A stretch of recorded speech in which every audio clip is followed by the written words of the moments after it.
7 mistakes married women make. A lot of women are ageless when dating and ghosts when they get married.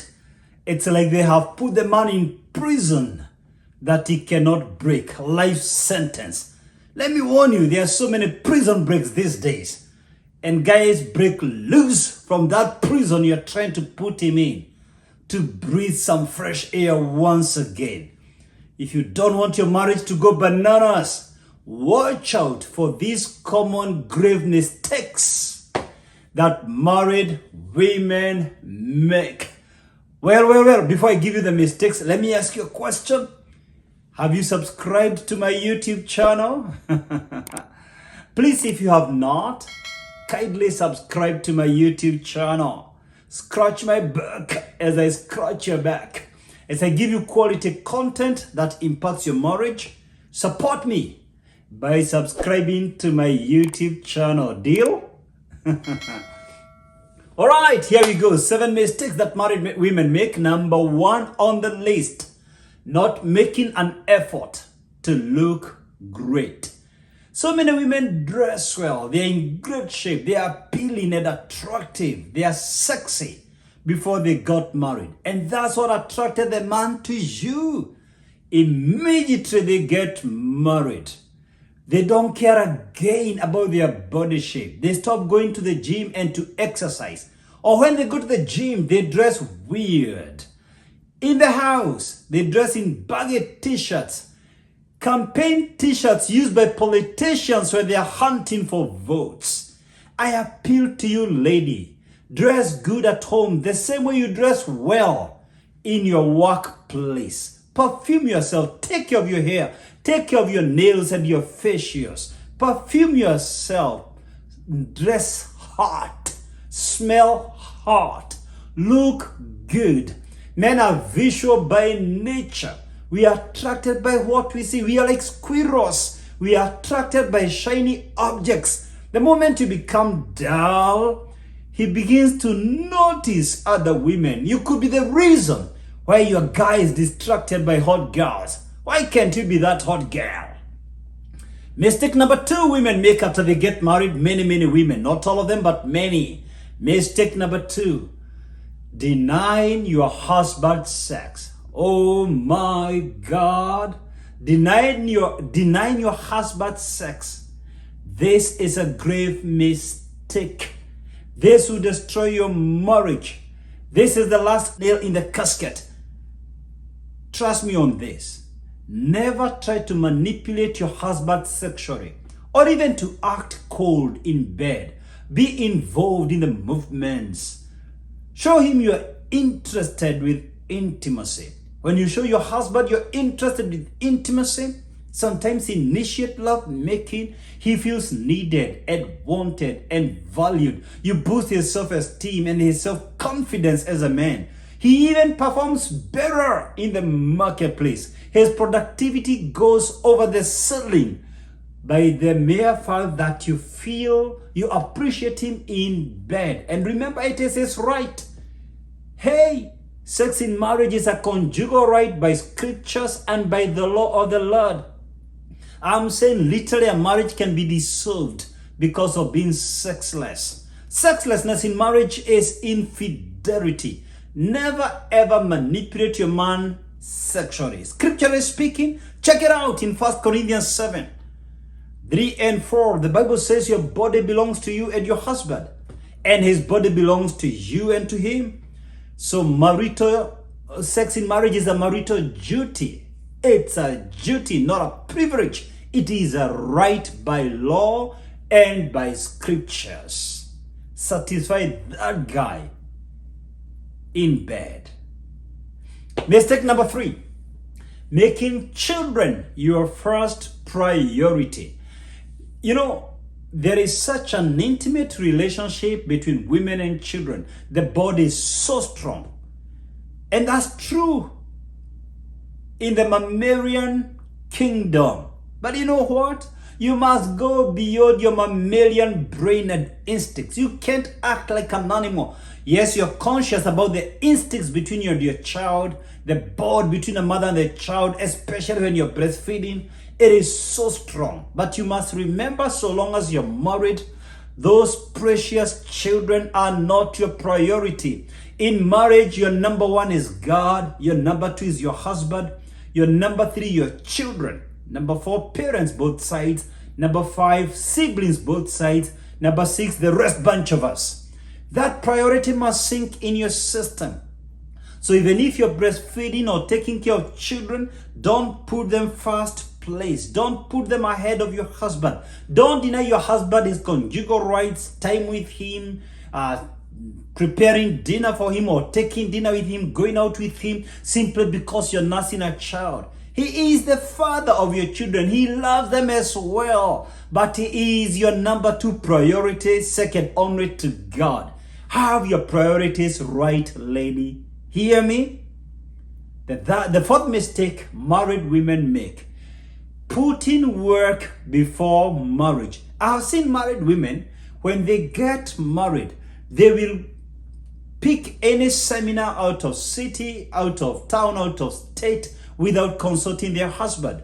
They will go home late after work.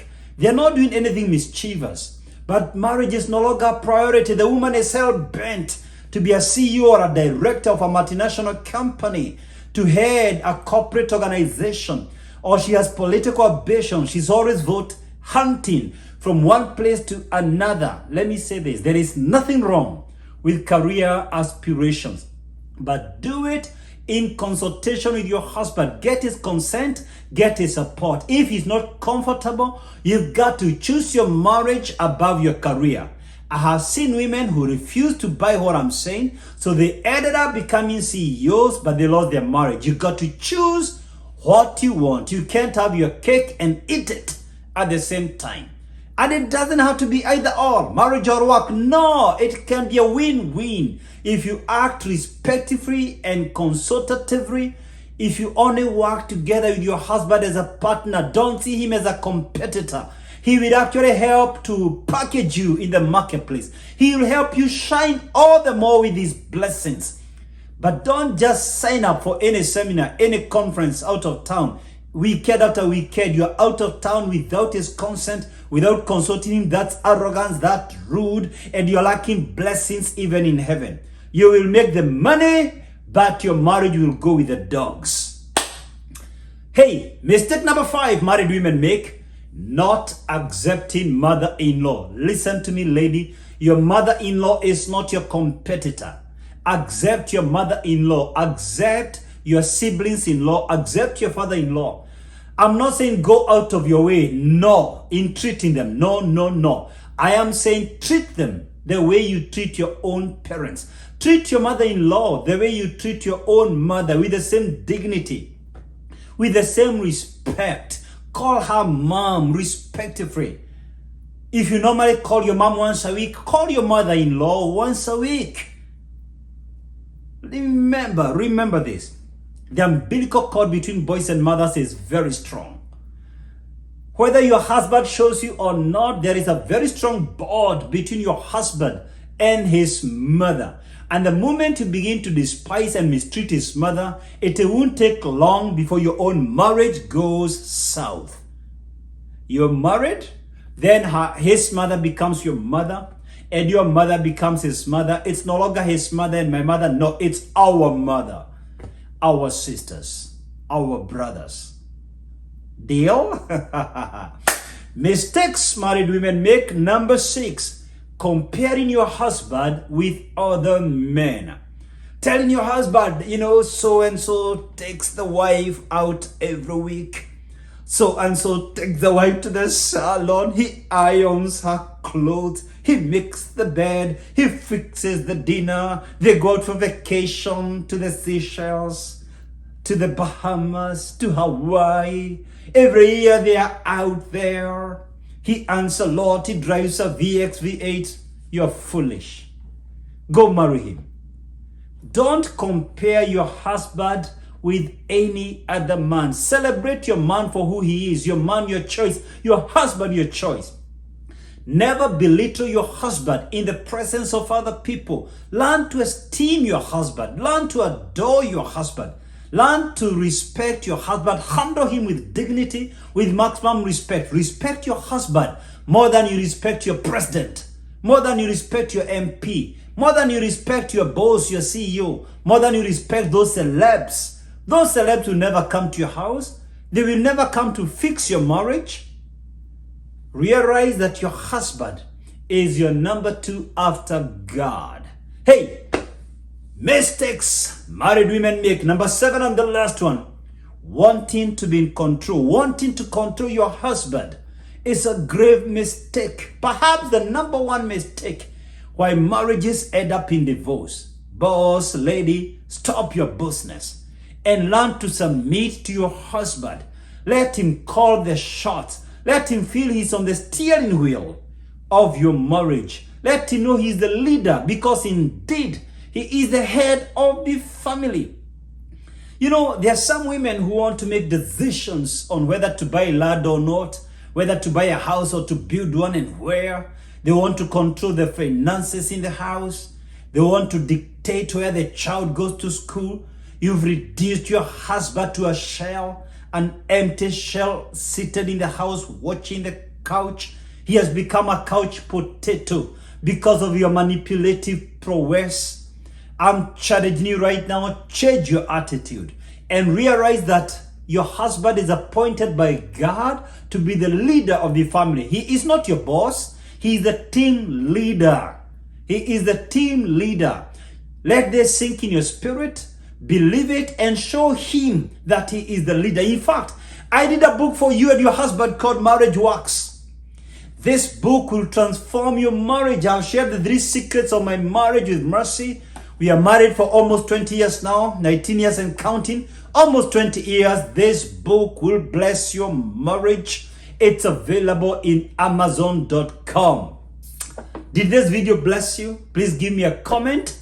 And if this video blessed you, please share it with some other married women. And please remember to subscribe to my YouTube channel and to ring the bell to get notified when I upload new videos. I upload new videos every week. You don't want to miss out on my latest videos. The Lord bless you and bless your marriage. I love you so much. Shalom.